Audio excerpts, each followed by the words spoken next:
우리 이 새벽에 함께 나눌 말씀은 에스겔서 5장의 말씀입니다. 함께 나눌 말씀은 에스겔서 5장의 말씀, 우리 1절부터 마지막 절까지 말씀을 한 절씩 교독하시면서 보겠습니다. 에스겔서 5장의 말씀, 우리 1절을 제가 먼저 보겠습니다. 인자야, 너는 날카로운 칼을 취하여 삭도를 삼아 내 머리털과 수염을 깎아서 저울에 달아 나누었다가 그 성읍을 에워싸는 날이 차거든 너는 터럭 3분의 1은 성읍 안에서 불사르고 3분의 1은 가지고 성읍 사방에서 칼로 치고 또 3분의 1은 바람에 흩으라. 내가 그 뒤를 따라 칼을 빼리라.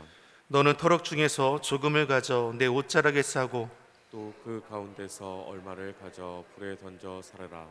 그 속에서 불이 이스라엘 온 족속에게로 나오니라. 주 여호와께서 가라사대 이것이 곧 예루살렘이라 내가 그를 이방인 가운데 두어 열방으로 둘러 있게 하였거늘 그가 내 규례를 거스려서 이방인보다 악을 더 행하며 내 율례도 그러함이 그 둘레 있는 열방보다 더하니 이는 그들이 내 규례를 버리고 내 율례를 행치 아니하였음이니라. 그러므로 나 주 여호와가 말하노라 너희 요란함이 너희를 둘러 있는 이방인보다 더하여 내 율례를 행치 아니하며 내 규례를 지키지 아니하고 너희를 둘러 있는 이방인의 규례대로도 행치 아니하였느니라. 그러므로 나 주 여호와가 말하노라. 나 곧 내가 너를 치며 이방인의 목전에서 너희 중에 벌을 내리되 내 모든 가증한 일로 인하여 내가 전무후무하게 내게 내릴지니라. 그러한즉 너희 중에서 아비가 아들을 먹고 아들이 아비를 먹고 오니라. 내가 벌을 내게 내리고 너희 중에 남은 자를 다 사방에 흩으리라.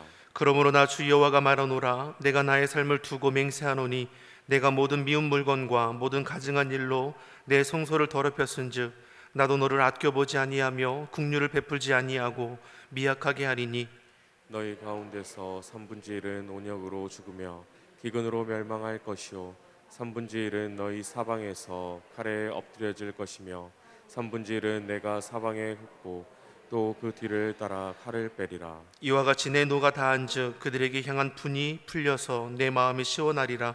내 분이 그들에게 다한즉 나 여호와가 열심으로 말한 줄을 그들이 알리라.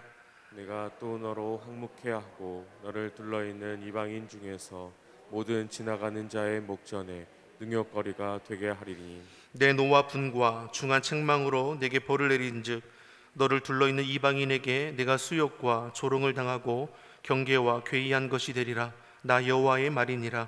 내가 멸망케 하는 기근의 독한 살로 너희를 멸하러 보내되 기근을 더하여 너희의 의뢰하는 양식을 끊으리 것이라. 함께 읽겠습니다. 내가 기근과 악한 짐승을 너희에게 보내어 외롭게 하고 너희 가운데 온역과 살육으로 행하게 하고 또 칼이 너희에게 임하게 하리라. 나 여호와의 말이니라. 아멘. 할렐루야. 하나님의 은혜와 평강이 우리 새벽을 깨워 예배하시는 우리 성도님들의 심령과 가정에 충만하기를 소망합니다. 앞서 4장에서 하나님께서 세 가지 징조를 통해서 예루살렘에 임박한 심판을 예고해 주셨습니다. 흑벽돌의 징조를 통해서, 눈능 징조를 통해서, 또 부정한 음식의 징조를 통해서 죄된 고집과 욕심에 묶여 있어서 하나님의 말씀을 들어도 돌이키지 않는 저희들은 철저한 패방을 당할 수밖에 없음을 우리에게 보이신 것이죠. 그리고 5장에서도 연결되는 말씀입니다.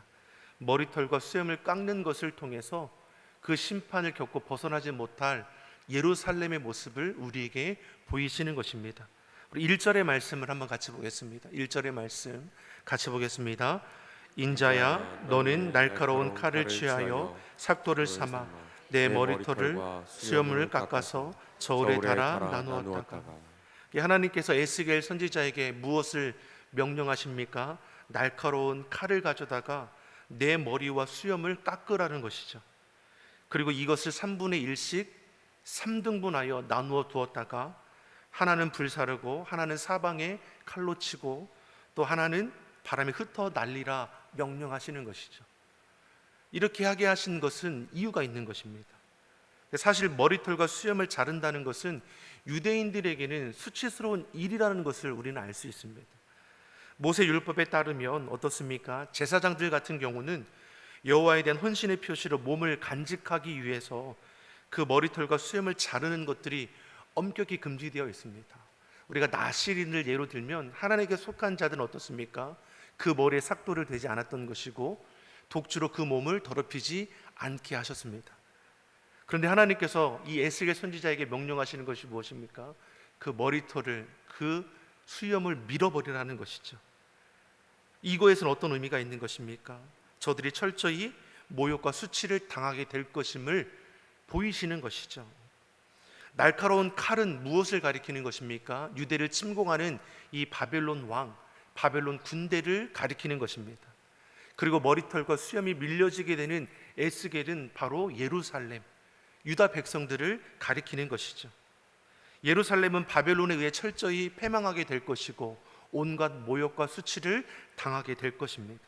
이것을 상징하기 위해서 그 머리털과 수염을 밀어버리라 말씀하는 것입니다. 하나님은 깎은 머리카락과 수염을 저울에 정확하게 달아서 3분의 1씩 구분하게 하셨습니다. 저울의 무게를 단다라는 그 의미는 하나님께서 저들의 죄악 가운데 심판하시겠다는 행위를 말씀하는 것이죠. 그러니까 하나님의 심판이 갑자기 이루어지는 것이 아니라 계획하신 바에 따라서 엄정하게 이루어지는 것을 상징하여 보여주시는 것입니다. 다시 말해 여전히 저들은 죄악 가운데 머물러 있었던 것이고 아무리 하나님의 말씀이 증거될지라도 저들은 눈과 귀가 막히고 듣지 않아서 결국 죄악 가운데 패망하는 그런 어리석은 모습이라는 것을 우리로 알게 하시죠. 2절의 말씀 한번 같이 보겠습니다. 2절의 말씀 같이 보겠습니다. 그 성읍을 에워싸는 날이 차거든 너는 터럭 3분의 1은 성읍 안에서 불사르고 3분의 1은 가지고 성읍 사방에서 칼로 치고 또 3분의 1은 바람에 흩으라. 내가 그들을 따라 칼을 빼리라. 예루살렘은 깎은 머리카락과 수염을 저울에 달아서 정확히 3등분을 하죠. 그리고 하나님께서 뭘 말씀합니까? 성읍을 에워싸는 날이 차거든 3분의 1은 성읍 안에서 불사르고 또 나머지 3분의 1은 성읍 사방에서 칼로 치고 또 마지막 3분의 1은 바람에 흩으라 말씀합니다. 분명히 이 세 가지가 의미하는 것이 있을 것인데 오늘 본문의 12절의 말씀을 보면 그 해석이 나오는 것이죠. 3분의 1은 성읍에 불살라 버리라는 것은 무엇입니까? 포위된 기간 동안 기근과 전염병으로 유다 백성들이 고통받게 되는 것을 상징하는 것이고 성읍 사방에 칼로 치라는 것은 무엇을 의미합니까? 함락되는 과정 가운데 죽임을 당하게 될 것을 미리 알게 하시는 것이죠. 또 마지막 3분의 1은 바람에 흩으라는 것은 무엇입니까? 멸망당한 후에 남은 자들이 포로로 끌려오거나 도망가는 것을 의미하는 것이죠. 그러니까 처절하게 패망하게 될 것이고 패망 후에도 온갖 모욕과 고초와 수치를 당하게 될 수밖에 없다라는 것입니다. 예루살렘이 포위가 되고 함락되는 과정을 상징을 통해서 지금 가르쳐 주는 것입니다.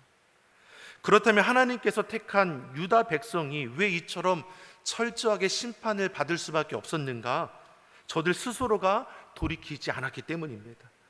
자신의 죄를 자복함으로 스스로 머리털과 수염을 깎아내고 하나님 앞에 엎드려야 했습니다. 그러나 저들은 어떻게 합니까? 자신의 죄를 인하여 애통해하거나 회개하는 일이 없었습니다. 하나님께서 타락한 유다에 선지자를 보내어 저들의 죄를 여러 차례 책망하지 않았습니까? 그리고 회개하지 않으면 심판이 임할 것임을 무섭게 경고하셨습니다. 그렇게 선지자들로부터 책망도 받고 경고도 들었음에도 유다는 어떠합니까? 자신들의 죄를 깨우치기는커녕 오히려 선지자들을 때리고 감옥에 가두었다라는 것이죠. 그들은 자신들의 죄로 인하여 슬퍼하지 않았습니다. 회개하지도 않았습니다. 오히려 그들은 더욱 마음이 강팍해서 더 하나님의 진노 가운데 거하는 가증한 일을 행할 뿐입니다. 이 하나님께서 오늘 본문을 통해서 날카로운 칼을 그들에게 보내어 그들의 머리털과 수염을 강제로 깎아내실 것을 말씀해 주고 계시는 것이죠.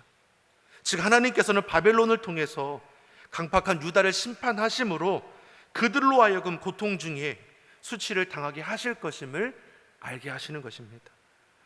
사랑하는 성도 여러분, 이처럼 하나님께서는 우리 인생들이 스스로 머리털과 수염을 깎지 아니하면 강제로 그 머리털과 수염을 깎아내실 것을 말씀하고 있습니다. 다시 말해 스스로 자기 죄에 대하여 슬퍼하며 회개하지 아니하면 심판하여 애통하며 수치를 당하게 하실 것을 말씀하는 것입니다. 죄가 쌓이면 어떻게 되겠습니까? 죄의 삭은 사망이라 하지 않았습니까? 공의 하나님 앞에 우리 죄는 철저히 깨뜨릴 수 있어야 하는 것이죠. 그러므로 죄의 자녀들은 하나님께서 강제로 우리의 머리털과 수염을 깎아내시기 전에 우리 스스로 머리털과 수염을 깎아내게 되어야 한다는 것입니다. 죄는 스스로 그대로 방치하여 두면 반드시 더 큰 죄가 되고 결국에는 돌이킬 수 없는 심판과 재앙이 되어 우리를 덮치게 될 것입니다. 따라서 죄는 절대로 그대로 방치해서는 안 되는 것입니다. 우리는 스스로 애통하며 회개하여 우리 안에 있는 죄를 씻어내야 합니다. 하나님께서는 자신의 죄를 시인하고 이를 애통하면 회개하는 자를 용서하실 것을 분명히 말씀합니다. 예수님의 팔복의 말씀 중에 두 번째가 애통하는 자는 복이 있나니 저희가 위로를 받을 것이라고 했습니다. 무엇에 대한 애통입니까? 죄로 인해 슬퍼할 줄 아는 자를 가리키는 것입니다. 자신의 죄만이 아니라 타인들의 죄, 사회의 죄까지도 자신의 일로 여기며 애통하며 눈물로 기도할 줄 아는 자를 말씀하는 것이죠. 죄를 슬퍼하며 회개하는 자에게 하나님의 위로, 구원의 은혜가 임하는 것을 우리에게 말씀합니다. 사랑하는 성도 여러분, 이 새벽에 우리가 죄의 문제로부터 자유해지기를 예수님의 이름으로 축원합니다. 죄를 묵혀두거나 방치하는 일들이 우리 안에서는 없어야 합니다. 정직하게 하나님 앞에 내어놓으며 회개할 줄 아는 그리스도인들이 되어야 할 것입니다. 그리할 때 우리는 더 큰 죄악으로 나아가지 않게 되는 것이고 하나님께서 허락하신 회복의 은혜를 덧입게 될 것입니다. 이처럼 하나님께서 에스겔에게 유다에게 임할 심판을 예고하시는데 이는 단지 심판을 미리 알리기 위한 것이 아닙니다. 하나님께서 심판을 예고하시는 것은 사실 죄인들이 그 심판을 듣고 회개하기를 바라시기 때문입니다. 회개한 니느웨에 대한 심판이 유보되었던 것처럼 하나님께서는 비록 심판을 예고하실지라도 죄인들이 회개하고 돌이키기만 하면 그 심판을 얼마든지 유보할 수 있는 분이십니다. 하나님께서 에스겔에게 징조를 통해 심판을 예언하신 것도 사실 유다 백성들이 회개하여 돌이키기를 원하셨기 때문입니다. 우리 안에도 하나님께서 깨닫게 하지 않으십니까? 우리가 죄 가운데 거할 때, 헛된 길을 가게 될 때 하나님은 성령님을 통해서 우리로 깨닫게 하실 것입니다. 그때 우리가 즉시로 회개하여 죄된 자리를 돌이킬 수 있기를 간절히 소망합니다. 그런데 이러한 심판의 예고에 대해서 유다 백성들의 반응이 어떠합니까? 하나님 무섭게 심판을 예고하셨습니다. 피할 수 없는 심판이 저들을 기다리고 있습니다. 그런 심판의 말씀을 들었다라면 어떻게 해야 하는 것입니까? 돌이켜야 할 것인데 저들의 모습이 어떠합니까? 6절은 이렇게 말씀합니다. 6절의 말씀을 같이 보겠습니다. 그가 내 규례를 거스려서 이방인보다 악을 더 행하며 내 율례도 그리함이 그 둘러있는 열방보다 더하니 이는 그들이 내 규례를 버리고 내 율례를 행치 아니하였음이니라. 아멘. 이들은 하나님의 심판의 말씀을 거듭하여 들었음에도 불구하고 그 말씀을 받지 않았습니다. 듣지 않는 것만이 아니라 오히려 더 악행을 일삼았다라고 말씀합니다. 유다 백성들에게 회개할 기회가 없었습니까? 그렇지 않습니다. 심판이 임박하는 그 순간까지도 하나님께의 말씀을 무시했습니다. 그 결과가 철저한 심판이라는 것을 우리로 알게 하는 것입니다. 사랑하는 성도 여러분, 회개는 절대로 뒤로 미루어대는 것이 아니라는 것이죠. 회개의 기회, 구원의 기회는 항상 주어지는 것이 아닙니다. 지금 현재 회개할 수 있는 마지막 기회일 수 있다는 것이죠. 우리는 하나님께서 죄에 대하여 언제 심판하실지 모릅니다. 먼 나중일 수도 있고 내일이나 당장 지금일 수도 있습니다. 그러기 회개를 뒤로 미루어서는 안 되는 것이죠. 회개할 기회에 더욱 악을 행하는 이 유다를 향해 하나님께서 무엇을 말씀하십니까? 오늘 8절과 9절의 말씀을 같이 보겠습니다. 8절 9절 같이 보겠습니다. 그러므로 나 주 여호와가 말하노라. 나 곧 내가 너를 치며 이방인의 목전에서 너희 중에 벌을 내리되 내 모든 가증한 일로 인하여 내가 전무후무하게 내게 내릴지니라. 하나님께서 친히 저희를 어떻게 합니까? 대적하신다 말씀합니다. 하나님께서 저희에게 징계하실 것을 말씀합니다. 앞서 머리털과 수염의 징조로 말씀하신 대로 3분의 1은 기근과 전염병에 죽임을 당하게 되는 것이고 3분의 1은 저들의 칼에 죽임을 당하게 되는 것이고 나머지 3분의 1은 흩어지고 포로로 붙잡히게 될 것입니다. 이처럼 5장에서는 범죄한 유다를 향한 철저한 심판의 말씀이 전해지는 것입니다. 하나님은 어떠한 분이시냐? 공의의 하나님이십니다. 죄에 대해서 반드시 심판하시죠. 하지만 사랑의 하나님이 되시기에 끝까지 기다리시고 참으시고 회개할 기회를 제공해 주시죠. 그런 하나님의 그 사랑이 있기에 그 회개의 기회, 구원의 기회를 끝까지 놓치는 일이 있어서는 안 된다는 것입니다. 하나님이 기회 주실 때, 기다려 주실 때 돌이키는 은혜가 있기를 간절히 소망합니다.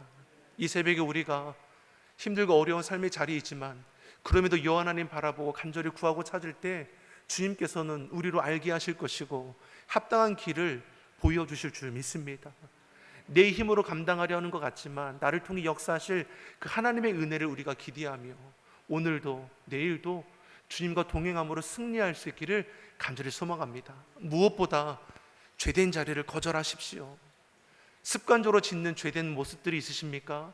이 새벽에 기도함을 통해 끊어내기를 바랍니다. 죄는 모양이라도 버리시기 바랍니다. 작은 것일지라도 끊어냄을 통해서 내가 하나님께 속한 구별된 자녀임을 드러낼 수 있는 저와 여러분이 되기를 예수님의 이름으로 축원합니다. 기도하겠습니다. 사랑의 하나님 아버지, 이 시대에 거룩히 구별된 하나님의 자녀로서 우리가 합당하게 살아가기를 원합니다. 거짓 우상, 헛된 것은 벗어버리게 하시고 오직 하나님께만 마음을 쏟아내게 하여 주시옵소서. 약속의 말씀을 의지하며 믿음으로 행하기를 기뻐하게 하여 주시고 우리의 믿음대로 우리의 기도대로 응답하시는 크신 열매가 맺어지게 하여 주시옵소서. 감사드리며 예수님의 이름으로 기도드립니다. 아멘.